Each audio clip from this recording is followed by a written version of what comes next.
I remember he put it in drive. He started reaching under the seat. The stress inoculation was there. The auditory exclusion. I leaned up a little bit because I didn't know what was going to happen if I shot through the windshield. And he put it in drive. He looked at me and he started turning the wheel like towards me. And I took 2 steps back. Every step was a round. So I went plop, another step, plop.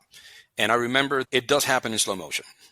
I can't tell you that I saw the projectile come out, but I could see the windshield kind of like the fragments. And the first round didn't do much. It just kind of like sprayed all over him. But the second round...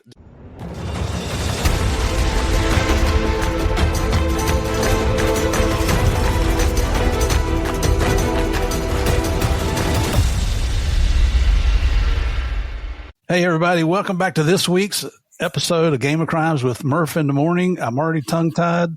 This is take 2 because you got an old man trying to run a podcast here that forgot to turn on the video. But I'm learning. We were only 2 hours into it, so. And the guest today has been gracious enough to say, yeah, okay, I'll do it again for you. He's feeling bad for me. He just doesn't want me to miss my bedtime because he knows I get cranky. But listen, appreciate you folks coming back every week. We're going to have a good show today. If you haven't checked us out on YouTube yet, do me a favor, go over there, type in Game of Crimes Podcast in the search bar at the top. Hit the subscribe button, watch some of the videos, hit the like button, and send me your comments. I even read the bad ones. I know we're not supposed to read them, but I do anyway.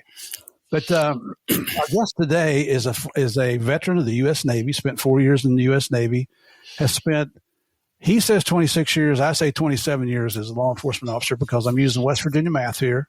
And those of you from West Virginia know what I'm talking about. But he's still on the job. He's still a law enforcement professional.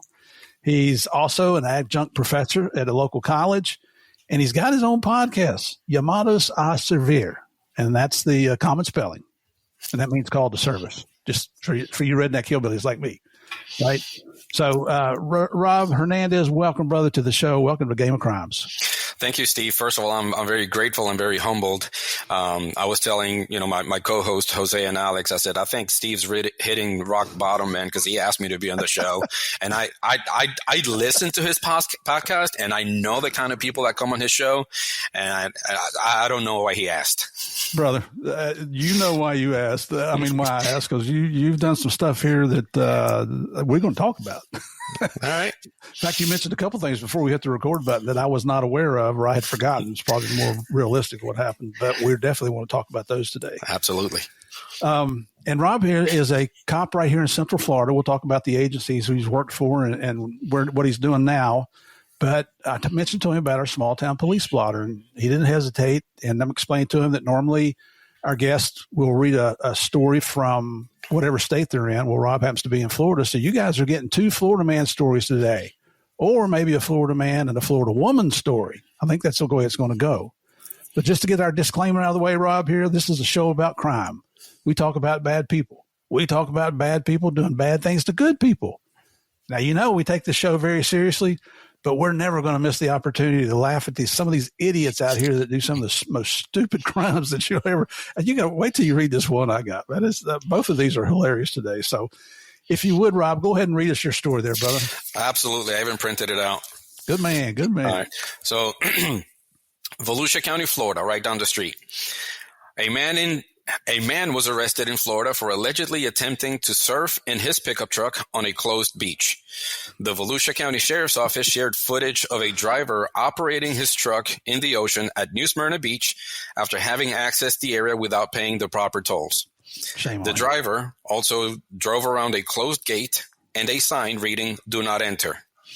In a video, the truck can be seen driving up and down the beach in the water, with waves slamming the side of the vehicle and at times sloshing over the roof. This is where you got me right here. Body cam footage later shows the suspect, identified by police as Jason Brushkovitz, common spelling. There you go.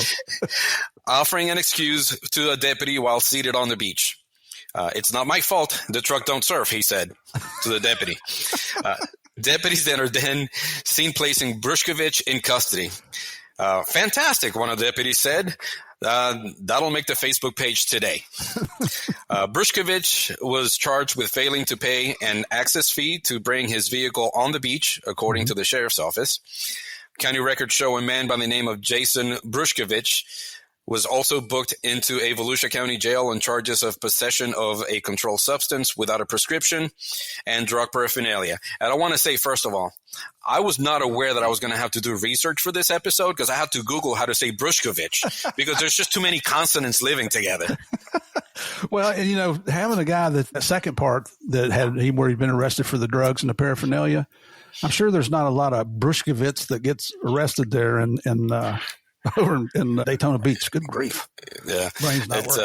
And there can't be that many people with that last name in Volusia County. And I tell you what, folks, if I'm seeming a little off kilter here tonight, I've been in 2 sock fights today with an 8-year-old. So I think she's beamed me in the head way too many times here. But I appreciate you reading that, Rob. These people just, what the hell was he thinking? Well, signs are there for a reason, and people just either read them and they don't care or just don't read them. Yeah. And who knows? Maybe he can't read. Maybe he can't. Maybe he can't. Here's your sign. I like it. You're showing your redneck side there, man. You're sitting right in here tonight. Tell your buddies, that's why I invited you over here tonight. It's from being in the military. You get exposed to all kinds of people. That's it. All right. Here's another story out of Florida. What's worse than stealing an ambulance from a hospital? Well, stealing an ambulance from a children's hospital. That's just downright. Let's low down. So this was in Fort Myers. 30-year-old Ariel Marchand Lequery is how I'm going to say it. That jumped behind the wheel of an ambulance parked outside of Golisano Children's Hospital and took off. It didn't take long for the cops to track her down as an ambulance, kind of sticks out in traffic. When patrol vehicles spotted her at a nearby gas station, however, she took off again, led police on what turned out to be a short chase. While the entire incident didn't last long, she nearly flipped the ambulance over. She turned the emergency lights on, and she kept on going. Well, I mean, we get in the police cars. We like to turn the lights and sirens on. So you get an ambulance. I guess you like to do that, too. Yeah. Now, once the cops got her in custody, LeQuery was charged with grand theft of a motor vehicle, leaving the scene of a crash, resisting an officer, shame on her, fleeing and eluding arrest, and theft of emergency equipment. Now, this is where the story gets good.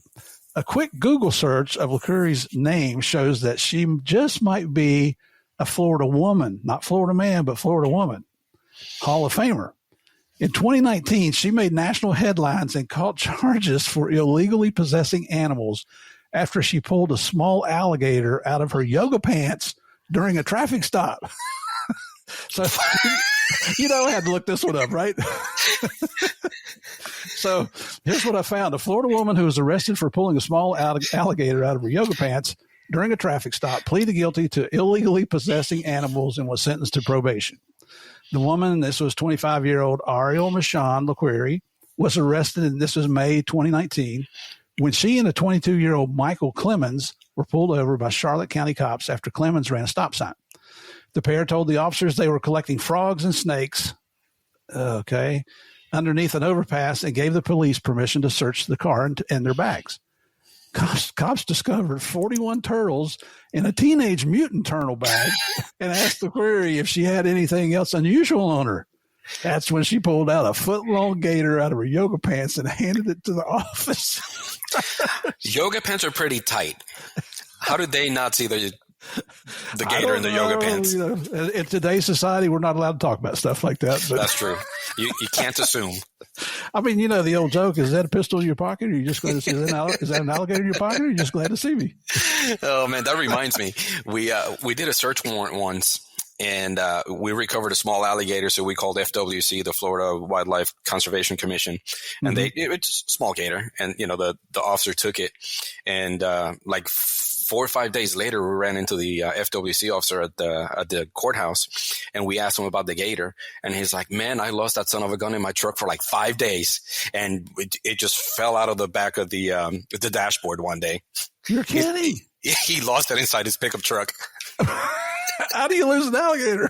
It was only about this big. It was a tiny little baby one. Oh my gosh. Well, you've been to our house here, and we're on a little lake, and we've got a gator that likes to come over and visit every once in a while. We haven't seen him now for maybe a week and a half, 2 weeks.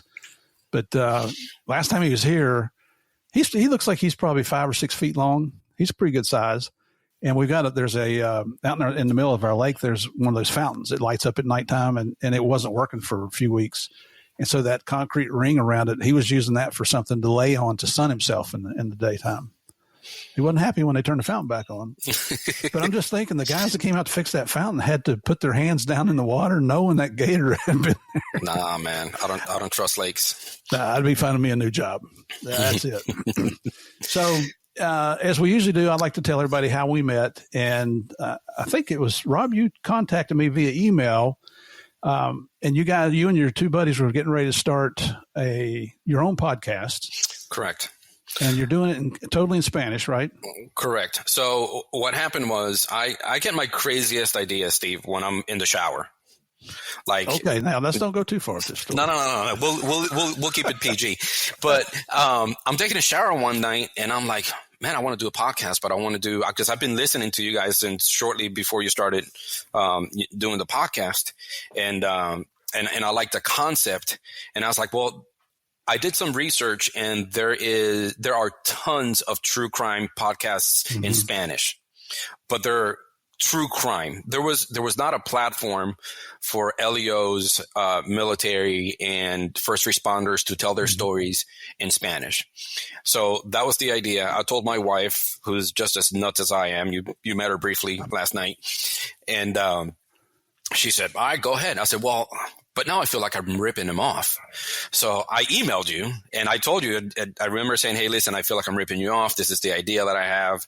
And I told you who we were. I gave you names specifically because I knew we have some mutual friends from Orlando police. Right.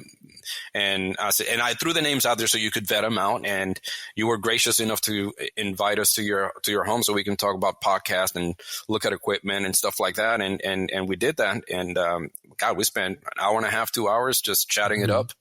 And yeah, we started recording July of last year, 2024, and then we started releasing episodes in late August of 2024.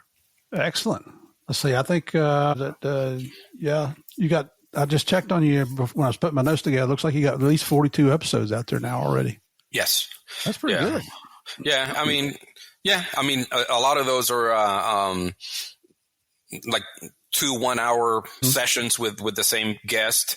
And then on top of that, on our YouTube channel, I haven't done one in a little bit because I've been so busy, but I load up videos, just kind of like educational videos on different topics that cross my mind. I did like a whole series I'm from Puerto Rico. I did a whole series on Puerto Rican terrorist groups back in the 70s and 80s. And you could tell that the people really didn't know my background because they're like commenting about the independence and socialism. I was like, oh, you obviously don't know my background, but that's fine. I'm getting the hits. That's fine. I'm getting the views. Yeah. It's some of the comments we get, I haven't gotten any nasty ones in a little while now, but people you probably get the same thing. You get these solicitations on your emails and your website and all that. People wanting you to write a book. Hey, I read about your background. You should write a book. Well, you probably didn't read enough about my background because I already got a book out there. It's been out there for a number of years now. Right. It's obvious that they're just fishing for business. And I mean, the way scams are now, I don't trust anything. I don't click on anything. Oh, I'm the same way. And the way I became familiar with your podcast was one of my coworkers sent me a copy of your book, a signed copy of your book. And he said, oh, by the way, that he has a podcast, not with Javi, but you have the podcast, and I started listening to it, and it just so happens like we talk on the phone when I'm driving for like 3-4 hours at a time, and that's what I did. That's usually when I also listen to the episodes because I hate breaking them up. It's only a 20-minute drive to the office. So I don't want to listen to 20 minutes and then wait. Since I travel so much within the state, when I'm driving long distance, that's when I listen usually to your episodes. Well, I appreciate that, man. Thank you very much. It's, once we write in those books, they're worthless. So sorry. I hope you didn't pay him for it. Well, my buddy paid for it, so. Good for him. All right. We can go. This is the Motor Vehicle Interdiction Conference logo that I went to. Javier and I spoke at it last year here in Orlando. Oh, okay. Yeah, I was going to say it was going to either here or California because of the palm trees. Yeah. That's, it's a free T-shirt. Our listeners know. So was this. Free as me. Yeah, show everybody your shirt because I like that one. So I have a very good friend of mine from Texas, and she has this made for me. It says, that's what I do. I smoke cigars and I know things. See, I smoke cigars and I don't know crap, but I still like the shirt. She doesn't know any better. I like that. All right, brother. So if you would, let's just talk a little bit about your background now. You told us you're from Puerto Rico. Let's talk about where you grew up, your family dynamics, going to school, going to college, how you ended up in South Florida, that type of thing. So I was born in San Juan in Puerto Rico. I'm the youngest of three. I have an older brother and an older sister. Well, my sister's the oldest. I'm the youngest out of the three. And I lived in Puerto Rico until I was 15. Both of my parents are retired. My dad retired from the telephone company, the Puerto Rico telephone company. And my mom was a civilian employee of the state police in Puerto Rico. So I basically grew up at headquarters. My summers were spent at headquarters. I would just spend random days at there. And so I basically grew up there. And I lived in Puerto Rico. I had a great childhood. My dad thought I was going to be a baseball player because my brother was a great baseball player and I was horrible at it. I didn't enjoy going to games. But I lived in Puerto Rico until I was 15. And I never personally had any negative experiences with law enforcement growing up, but I had a friend, my best friend was starting to get in trouble, and he started experimenting with some drugs. And mind you, we're 14 years old. So he was, and I was spending a lot of time with him. And I never got involved in any of the stuff that he was doing, but I was around it. And my dad said, my sister was already living here. This is when they had that first wave of migration from Puerto Rico to Central Florida, to Orlando, in like mid to late 80s.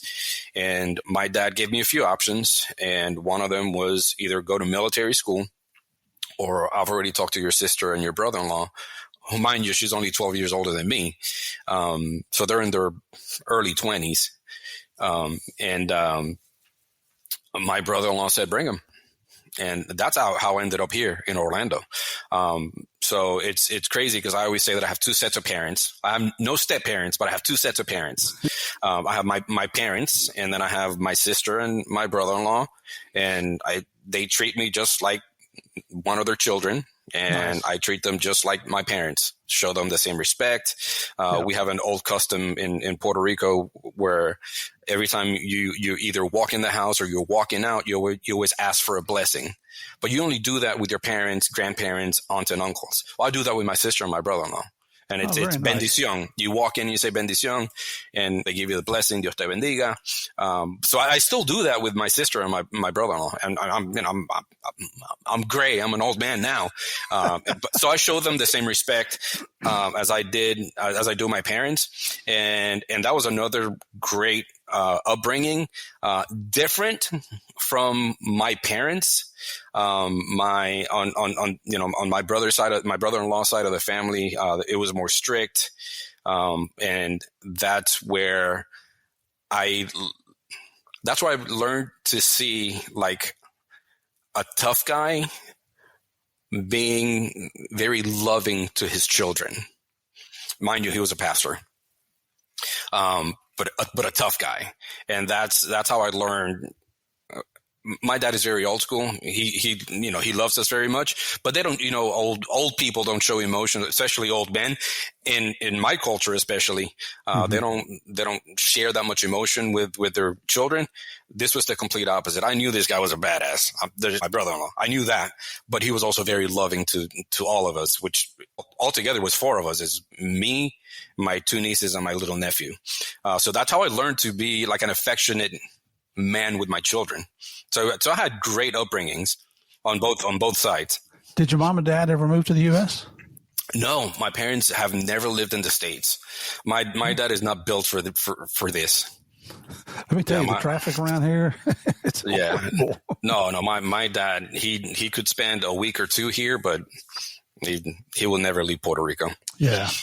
Well, hey, that's his home. We understand. And I have a brother that lives down there too. He's there. He helps out a lot now that they're older. Yeah. So did you, in high school, did you play any sports? No. I was actually, again, I mean, I would play like pick up football and basketball and stuff like that, but no, no, I grew up playing at church.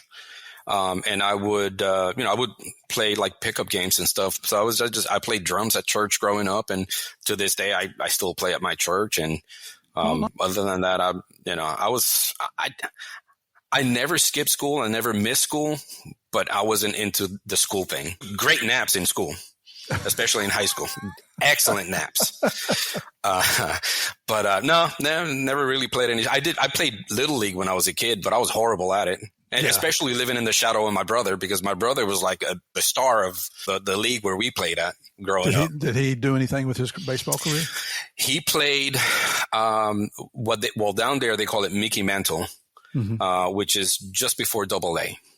And they did get to go to Memphis back in the 80s, and they ended up winning the championship. So he was a catcher. A lot of the people that he grew up playing with ended up making it to the major leagues.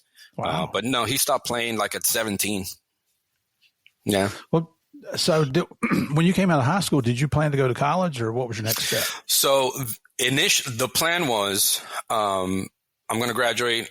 I'm going to work for a little bit, save some money, go to school. And then it didn't quite work out that way. Initially I didn't have the money to go to school. Then I didn't have the time to go to school. And I briefly moved back to Puerto Rico when I was 19, because my dad said, listen, move back. We'll take care of college. Don't worry about it. And I'm like, all right, cool.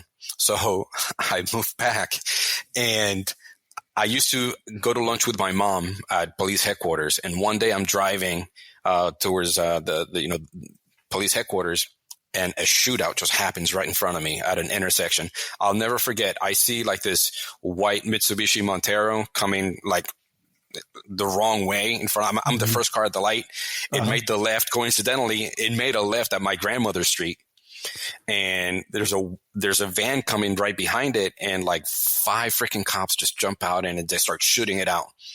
And I made it to see my mom to eat lunch, and I said, you know what? I'm done. I'm out. I'm going back. And I came back to Florida. And then within months, I remembered it was December 28th is when I left for boot camp. And, what year was that? 1993. Okay. I never saw, I saw myself going to college. I knew I wanted to be into I wanted to go into law enforcement. And I'll tell you the story about why I wanted to go into law enforcement. I ended up going in the military, which wasn't part of, my plan, but that's where I was at, in life at a young age. That's where I was at. And I chose the Navy because I hate to run, and I was only responsible for 1.5 miles twice a year. Hey, we all have our standards. And that's a true story. That's how I ended up. But always, by the time I was like maybe 9 years old, I knew I wanted to go into law enforcement. Really? Yes. Because that's what I grew up around.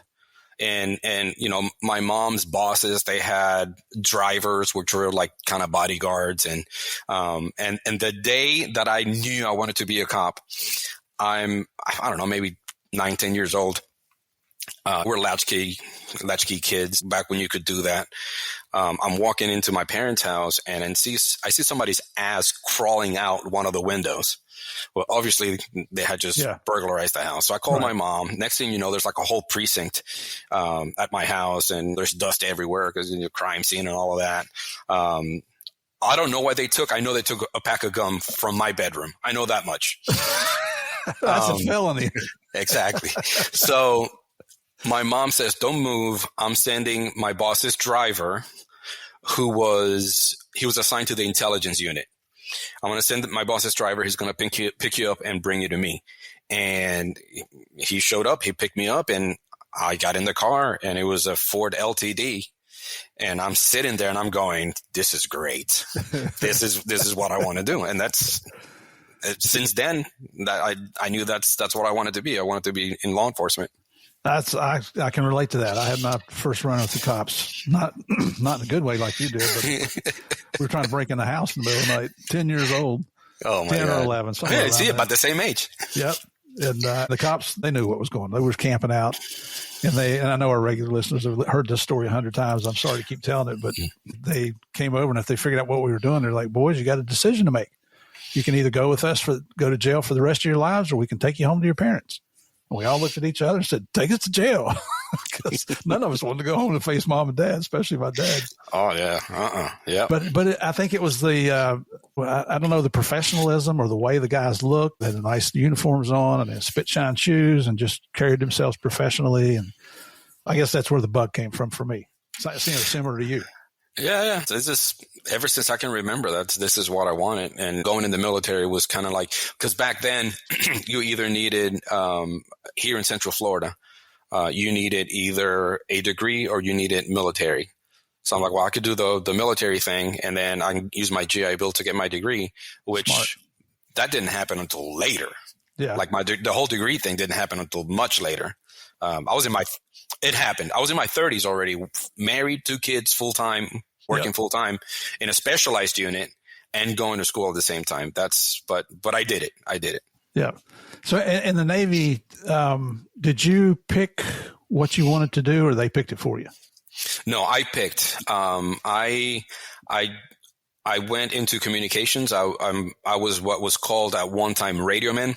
Mm-hmm. That rate doesn't exist anymore. It's now it's I think they're called IT, information systems technicians, whatever it is. Yeah. But I was a radioman, and my job was satellite communications, connectivity, troubleshooting. I'm the plank owner of a carrier, the USS John C. Stennis, CVN 74. And for whoever doesn't know, a plank owner is someone who's part of the original crew of a ship. Theoretically, when they decommission that ship, which I'll probably be long dead by then, theoretically, I'm supposed to be able to own a piece of the ship because I'm a plank owner. Yeah. So when I got there, there was no ship when I got there, which was an experience seeing the ship being put together and yeah. But that was my only enlistment on active duty, was on the carrier. Did you ever cross the equator on that ship? I crossed the equator. I'm a shellback for crossing the equator. Tell our listeners what that is. If you would. So you're a polywog before you cross the equator. That's what you're called. And then when you cross the equator, there's a whole ceremony, which is nothing like it used to be back in the 70s and 80s. We're talking 1990s, early 90s when I crossed the equator.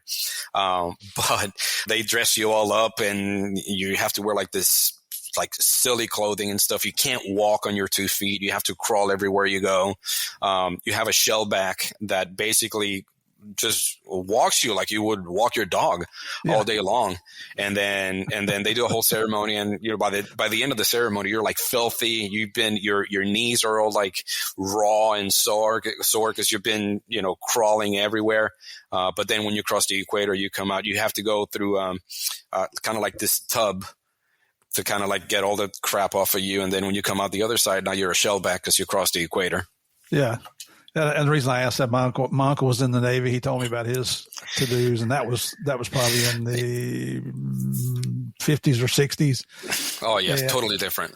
And my best friend back in Northern Virginia, he was a Marine, and I've seen some pictures of him going through that process. Yeah.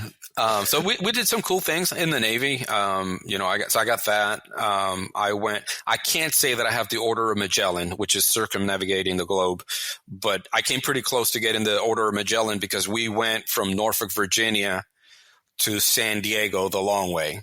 Mm-hmm. I can't say that I have the Order of Magellan because we didn't go through the Strait of Magellan. So it wasn't really, but we went from the East Coast a long ways to the West Coast. Of course, we had to spend 6 months in the Indian Ocean and in the Middle East. But what year was that? That was in '98. That was towards the end of my enlistment.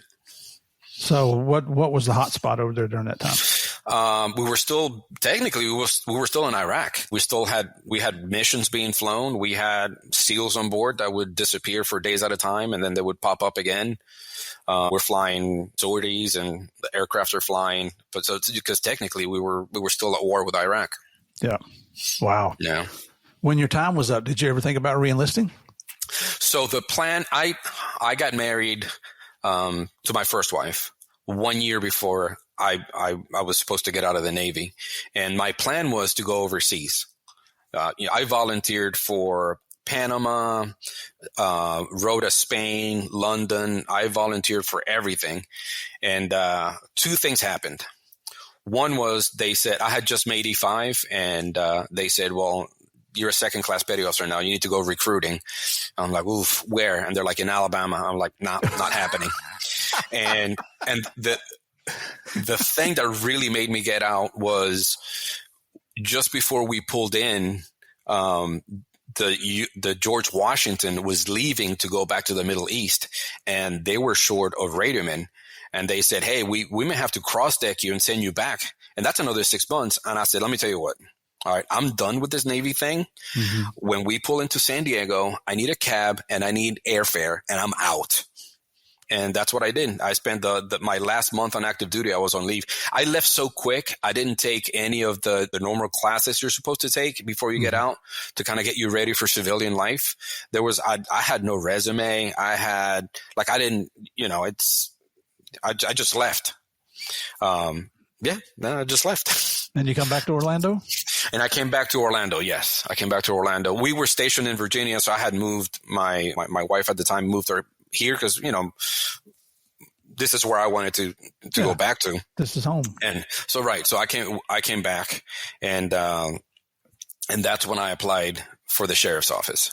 And we're talking about Orange County. Orange County, yeah, Orange County was the only agency that I applied to. OPD, they were asking for college degrees, and that was like the big thing at the time. Like the military thing was like the military experience wasn't really that important to them. It was the degrees, and I think Eddie Diaz, when you interviewed him, he talked about that he needed. That's what they were asking for. So my wife at the time, she was a dental assistant, and one of their patients was a deputy. And she mentioned it to him, and he said, don't apply yet. Just, I'll tell you when. I got out in September of 98. And then December, he said, tell your husband to apply. And that was the only agency I applied for, Orange County. And I went through the whole process, and I got hired, July 30th was my first day of 99. Now I've been out to the Orange County range, and is that where the academy is also, I believe, isn't it? No, the academy is at Valencia, and that's like the public safety complex where they do like the different academies. Mm-hmm. But I just heard that Orange County started doing their own academy. I know Volusia does their own, and I know that Hillsborough County, they do their own academy. I heard that Orange County just started doing their own academy specifically for them. That complex out there, especially the firing ranges. I went out there 2 years ago during the international SWAT competition. The roundup. Yeah. And I knew at the time it was a lieutenant with OPD, John Cute, had invited me to come out, and he kind of planned everything, and he's moved on now. I think he retired from OPD, and he's at the airport doing something. So when I started, that was being built. I started at the old range, which was by the dump, back there. And it was a combination of like sulfur and rot and gunpowder. Oh my gosh. And hoppies. Yes. But that was being built when I first started out. Wow. Any good funny academy stories that you remember about yourself or somebody else? I had so much fun at the academy.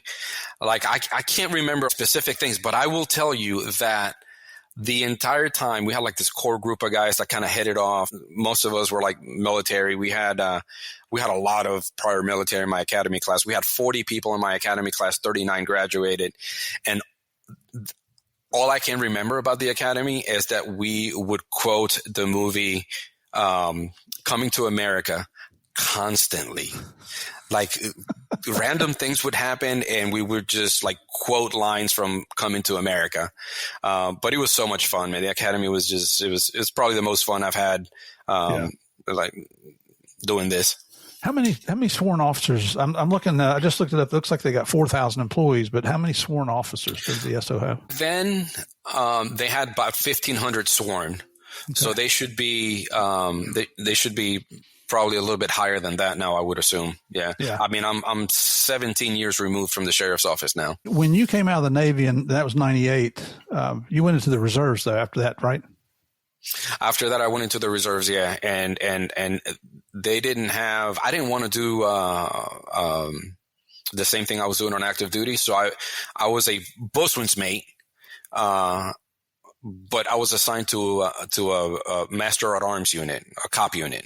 So I was doing law enforcement duties, but I only did that until like when I came back from my I will say quote unquote deployment after 9/11. Because I literally left my zip code. That was the extent of my deployment. I was assigned to Research Parkway, where they have the Navy facility and the Army facility, where they do the simulators. And I was basically a security guard, really, because it wasn't really law enforcement duties. But yeah, and then after that, I got out, and I should have stayed in. I would have been done by now. Yeah, shoulda, coulda, woulda. Yeah, but I mean, I was so busy when I came back, and that's when I started going into a specialized unit and stuff. So, well, when you first get out in uniform, and you're in your cruiser, and you're out on patrol, and I mean, there's nothing like it. It's just so exciting. No, man. It's funny because, for the people that don't know me, I'm an impressive 5'5", and, when an intimidating 5'5", and when I'm teaching, I always say that because I always talk about, mindset, and it's like, do you remember the first time you put on your uniform? Your demeanor changes. It's kind of like a persona, and you walk taller. I said, heck, I remember when I first put on my uniform, I felt like I was 5'6". I thought you were taller than that. I'll tell you right now. That's hilarious. Yeah, but man, that just being on patrol is, oh man, you learn so much, especially when I first came out, when you do field training, you go, at that time, Orange County had 5 patrol sectors. I think they're up to like 6 now. And you rotate through all of those, but you never rotated through Sector 5 because that was like Disney property, right? Oh, yeah. So you rotate through all the sectors, and I won't forget day 2 of field training. I told my FTO, I said, listen, because you have week 0, and then you have like the first week, it doesn't really count for anything because you're supposed to be watching, not doing anything. Right. I told my FTO, I said, listen, I want to do as much as I can. If I'm going to screw up, I want to do it now when it doesn't count and straighten me out. And he goes, bet. Our second call that morning, because it was day shift, it was a sexual battery to a 16-year-old boy. And I looked at him, and he said, you wanted this. I'm like, all right, let's do it. And that was the first report that I took. And it was handwritten because as a trainee, I wasn't allowed to use the laptop. That's when we started using laptops for report writing. What a horrible call to go on for your first call. Oh yeah, man. But it was a definitely a good introduction. Mm-hmm. Now, you mentioned not going over to Disney property. When we were just over there a few days ago with kids, and there's Orange County cars everywhere over there. Is that an off-duty? No. So what I mean is, as a trainee, you didn't train in Sector 5, or at least I don't remember anyone from my academy class training in Sector. I don't know if it's still Sector 5 or not, but that's a whole separate sector. Mm-hmm. Disney Springs and Disney proper. Oh yeah, that's within Orange County jurisdiction. They do have a combination of off-duty deputies that work like Disney Springs and like the entry points at the park, but they also there's a whole detective squad assigned to the tourist corridor. Wow. I didn't know all that. That in itself is interesting. That might be a future topic, just about doing law enforcement over and around Disney and Paramount and Epcot. It's different, man. It's a different animal working. Yeah, we take our grandkids over there, and it's they had some great music there the other night. And, we ate at one of the restaurants, and you pay about 3 times as much as you should. But right, but you know why? They do have some really good restaurants. It's just the heat is just don't go in the summertime, people. Yeah. I think what time it was, we went over there. I think our reservation was at 6:30. And so by the time you come out, it was like getting 8:15. And then, the fireworks are going to be later, and it wasn't so bad. Yeah, I mean, they do have good restaurants. You're going to overpay. People love it. And obviously they are basically our Central Florida economy revolves around theme parks. That's, when we were with DEA, we moved, I'm thinking it's 7 or 8 times in 26 years. And just the 4 years we've been here in Orlando, we've had more family come to visit us here than all the other places combined. Of course. Oh, yeah. Which is good, right? Oh, yeah. I know all about that. That's why we have 2, like, what do you call it? King-size pull-out couches. Yeah. Because we always have family either from Puerto Rico or from Colombia visiting, and so we got to put them somewhere.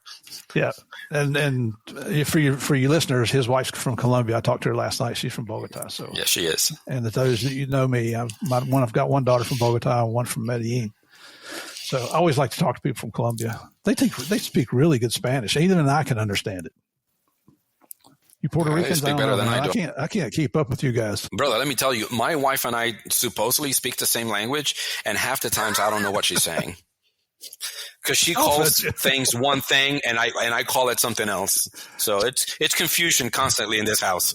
Sí, mi amor. That's all you got to say. Yes, exactly. Sí, mi amor. That's it. So now you come out in a specialized unit. Was it the gang enforcement unit? Is that what you called it? So, yeah. So 9/11 happens. I was married to my first wife. My oldest son was born, and he was born like a month after 9/11. Mm-hmm. And I was stressing because all my friends were going overseas. People from my unit were going overseas, and a lot of them weren't deploying as a unit. They were deploying as individuals, augmenting missions. And I had a ton of friends go to Northeast Africa and Middle East. And so I was stressing with having a brand new baby. And I got called in, and I lucked out. Like I told you, I mean, I left my zip code. And I ended up going to the Navy/Army facility over by UCF. And I did that for a year. I came back, went back to the sheriff's office, and went back to patrol. And about 3 months after being on patrol, I put in to go to the TAC squad, it's a uniformed proactive squad. They're not responding to calls for service. They wear the TAC uniform. I was there for 3 months, and then I knew all the guys from the gang unit because we all came from the same sector, Sector 4, which is South OBT. I'd actually borders going back to Eddie Diaz. It borders where Eddie's incident happened, right there, like the I-4. OBT, that's the northern border. And so I all of those guys came from there and from TAC, and I knew them. And one of them came to me and he said, "Hey, we're working a project up in Apopka, which is North Orange County, and we need a Spanish speaker. Are you interested? It's just for 30 days." And I'm like, "Yeah, I'm down." He goes, "Great," because I already told him you were. So I go over to the gang unit, and man, I just loved it. And so I go there. I knew everybody but the sergeant, and we used to call him the Supreme Allied Commander, Gene Moisen. Great guy, man. Guy's a veteran also. He's a SWAT operator. He was a SWAT mentor. He was just a great supervisor and a friend. But I didn't know him. I met him when I went, TDY or to the unit. And towards the end of the 30 days, he said, "Listen, do you like the unit? Do you want to be here? What do you want to do?" I'm like, "Well, I enjoy the unit. I'd love to stay." He goes, "Okay, well, let's do this. We need to find you a source. You need to develop a source and start working that source. And I'm going to start giving you cases."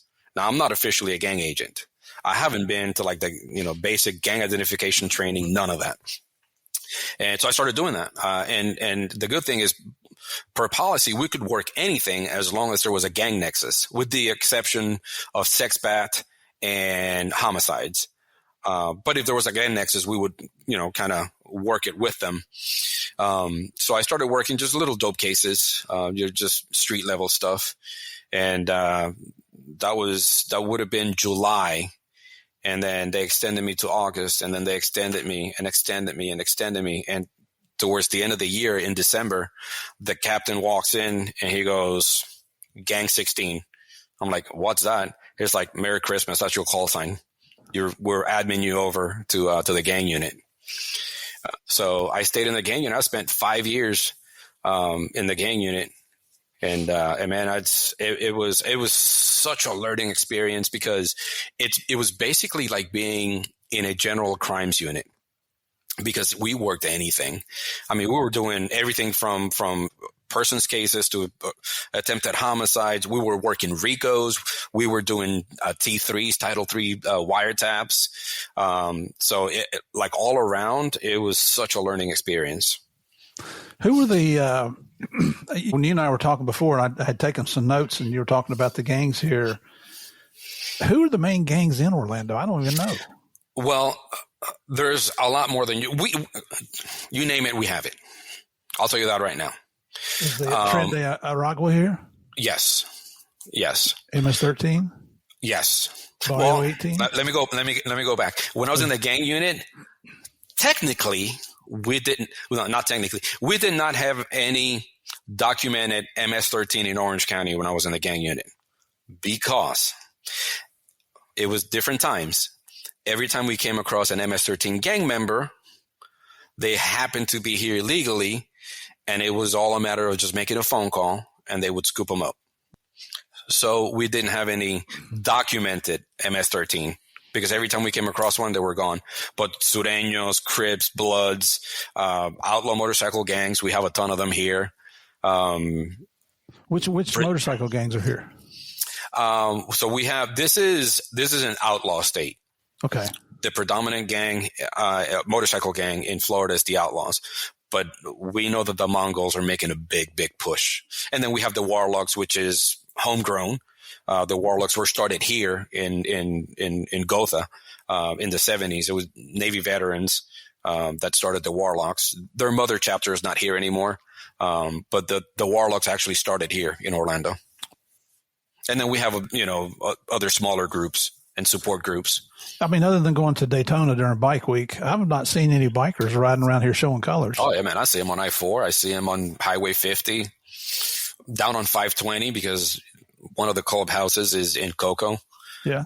You'll see them on 520. Yeah, you'll see them Seminole County. I guess we're hidden away in a little pocket over here. Well, you know where we live. We're kind of hidden away in the back of this neighborhood. And that's fine, man. It's just, the problem is when you know what you're looking for, you're going to find it. Yeah.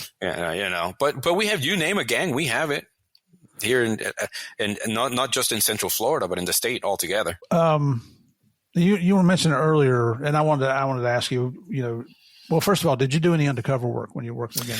Hey, I am. Oh, this must be good. UC work, I've done it. Not my thing. That's something you have to like to be really good at it. But I am officially the fattest heroin junkie on Oak Ridge Road. We were out. Hey, we knew. Come on over. And man, we knew, like, you know how it is. It's, call it profiling. We call it behavioral cues. You know what? We knew the times that we knew that certain times in the morning, certain times in the afternoon. That's when you get them, because they got to get their hit before work, and they got to get their hit before they go to the house. And we're off of Oak Ridge, and they're like, "All right, man, go out there." I'm like, "All right." So I'm in front of this little convenience store, and so here it was all Puerto Ricans that were selling heroin. It was all Puerto Ricans, so you couldn't send anybody else. I was the only Spanish speaker, and on top of that, the only Puerto Rican in the squad. So I go out there, and I'm talking to this guy, and I said, "Hey, man, can I get a 20?" And he said, perico, which is cocaine. I'm like, "No, manteca," which is heroin. And he goes, "Aren't you a little chunky?" I said, "Bitch, you think we'll start skinny?" And he sold it to me.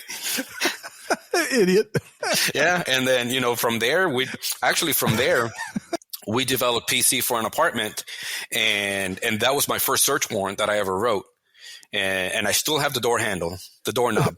That was the thing in our unit. You got to keep the doorknob from your first search warrant. So I still have it somewhere. It's in a box somewhere. But and that's why I say it's such a learning experience, because we did so much, man, in the gang unit. And again, from RICOs to like long-term cases, which we were fortunate that we were allowed to. We still have our caseload of things that were coming in, but we were allowed to do long-term stuff too. Cool, very cool. So tell us about what's your most dangerous case that you worked in the gang unit? So we were working a crew, what's called a hybrid gang. And this doesn't involve me doing any undercover work or anything, but we were working a hybrid gang called the Lost Boys. And I mentioned the name because they've been eradicated. They're not around anymore. And we knew that they were doing home invasions all over Orange and Osceola County. Osceola County is Kissimmee, which is just south of us. And I remember this day, I'll never forget it. It was August 29th, 2005. My youngest son was a month old. And we start the day at the range. We just went to the range for squad training, and we're shooting out there and training. And I tell my sergeant, and I said, "Hey, Sergeant, so you know, CI called me last night. And he said that he knows where these guys are laying their head." He goes, "All right, let's just finish up at the range. We'll go to lunch, and then we'll go do surveillance." All right, roger that. So we go to lunch, and we come up with a game plan, and we set up for the surveillance. It was an apartment complex in the tourist corridor. Actually, it was an apartment complex next to the substation, the Orange County Sheriff's substation in the tourist corridor. And we're doing surveillance. And we're just kind of watching. We kind of have an idea. We know the building. We don't know the apartment. And we see them come out. It was 4 people that came out of the apartment. 3 of them we were looking for. We had PC. We had probable cause for 3 of them. One was a female who was the wife of one of the 3. And we start following them. And, we come out. And now we're like really going, like we're passing, like we're right behind SeaWorld at this point. And the sergeant called it out, and he said, "Go ahead and, we're going to do a trap, what we used to call an auto trap, which it's a diversionary technique. It's a controlled crash. You usually come to a natural stop, like a stop sign or traffic light. And so we come up to Central Florida Parkway and Turkey Lake Road, right there in the middle of the tourist corridor. And the sergeant called a trap, and I was in what would have been vehicle 2, which is you have the vehicle in front. Now, by this point, they know they're being followed, because bad guys know an unmarked car, what it looks like. So the female was driving. The guy in the passenger seat, that was the husband, he's punching her because he doesn't want to go back to prison, right? So he's punching his wife to like, get out, we need to get out of here. So the sergeant calls the trap, and we come up to the light and we do the trap. But I was the passenger in an F-150. And they were driving a little Nissan Altima. So the pinch wasn't quite right. There was wiggle room. So I jumped out. I remember I was carrying an M16 that was older than me, M16A1, which they gave me grief over that. And I'll tell you that in a minute. It's actually kind of funny. But I jump out, and not thinking, it was dumb of me, but I had enough time to squeeze in between the 2 vehicles, because he was punching his wife and kicking her. The driver's door was open, so he's punching her and kicking her. And big no. I got in between 2 cars and went around, and I took my spot in the driver's quarter panel. So I'm like in front of the windshield, and I got my rifle up at an angle, and we make eye contact. And one of the guys in the back seat, he starts yelling, "Shoot him, shoot him, shoot him." And I remember he put it in drive. He started reaching under the seat. And one of the things that I'll never forget is that, because of the fact that this wasn't the first time we did one of these, we did one of these a week at a minimum. So the stress inoculation was there, the auditory exclusion, kind of get over that because you've done it. Your body's not going into like freaking like freak out mode because you've done it before. Mm-hmm. So I can tell you exactly where my whole squad was. And I remember that I leaned up a little bit because I didn't know what was going to happen if I shot through the windshield. And he put it in drive. He looked at me and he started turning the wheel like towards me. And I took 2 steps back. Every step was a round. So I went plop, another step, plop.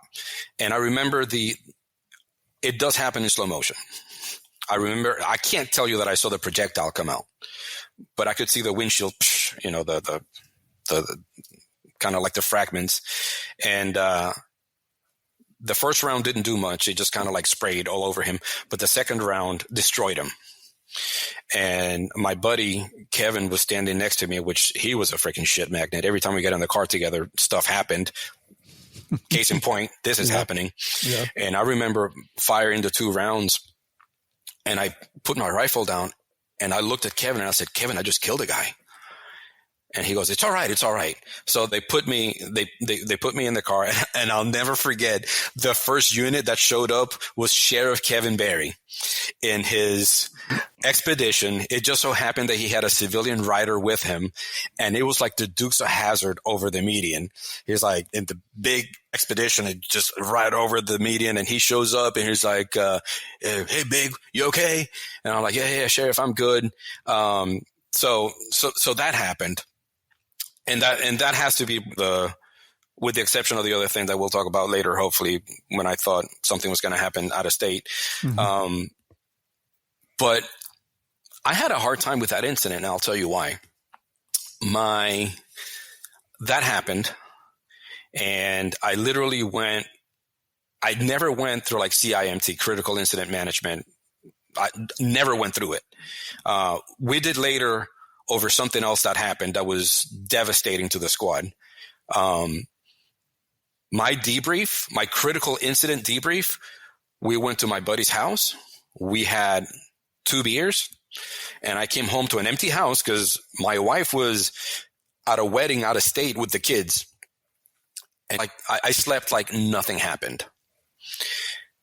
That bothered me. That killed me because I grew up in a Christian household.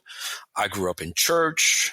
I wasn't the best Christian at the time, when this occurred, but I still have my beliefs, and I just couldn't understand how you can take a life and go sleep like nothing ever happened. And I had such a hard time dealing with that I ended up I had to call my brother-in-law, who had been a chaplain for Orlando police. And I told him, I said, "Bro, there's something wrong with me. I'm broken. I'm spiritually broken because this cannot happen. You can't take a life." Because that was my understanding. You were supposed to feel some kind of grief or I don't know. I had no feeling at all. Like I had no nightmares.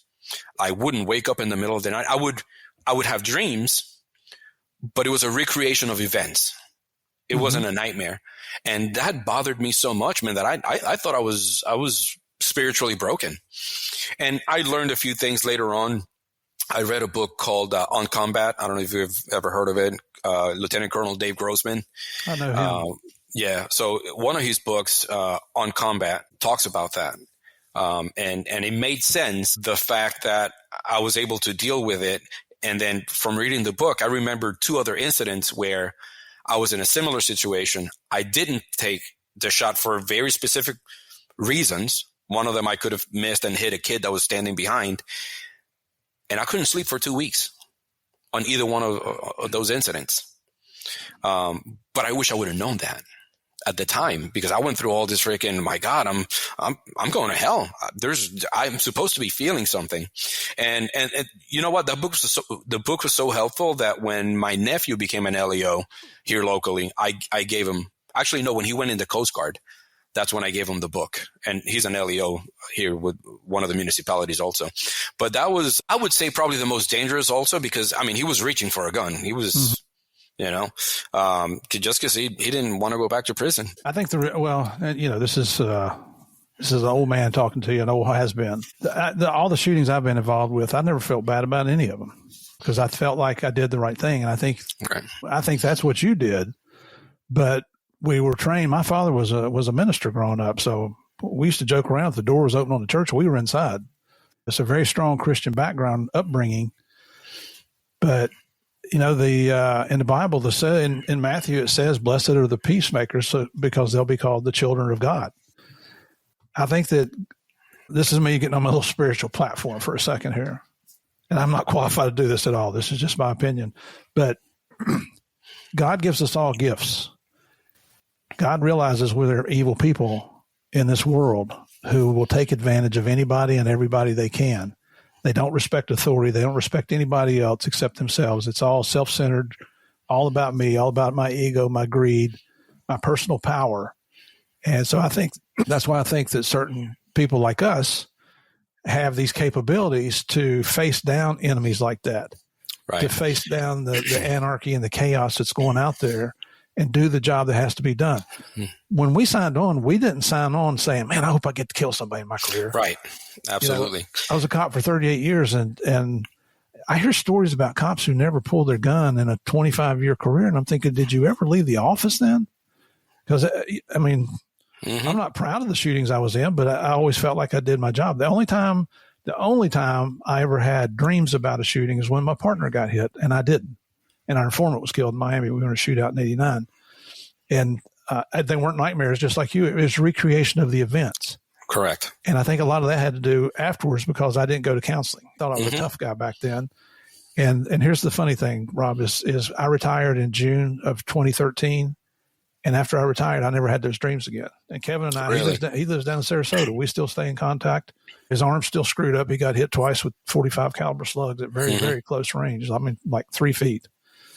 But I don't think there's anything wrong with you. I don't know what a psychologist would say. Trust me. Oh, that's a whole other story. That is a whole other story. If you don't mind, let's hold off on that. We've been going close to an hour now. What I'd like to do is call a stop on this one and have an episode 2 with you. Okay. But if that's all right with you. And yeah. So listeners, if you will, and I hate to cut you off at the end of a story like this because this one's going to go a little bit further, but it's a technique to bring you back. Oh, that's how the pros do it. Well, I don't know about that, but that's the way Murph's going to do it today. He's going to leave you on a cliffhanger. So you got to come back tomorrow to hear the rest of the story. And there's another one that we're going to talk about also. So I just want to thank you all for continuing to come back every week, just like we do every week. Honestly, I can't tell you how much I appreciate you. If you haven't checked out Game of Crimes on Patreon yet, just go to Patreon/Game of Crimes and come over. I've got some regular episodes. You actually can get early access to the interviews that we do here, not video, but audio, without the music, without the advertisements, without all that stuff.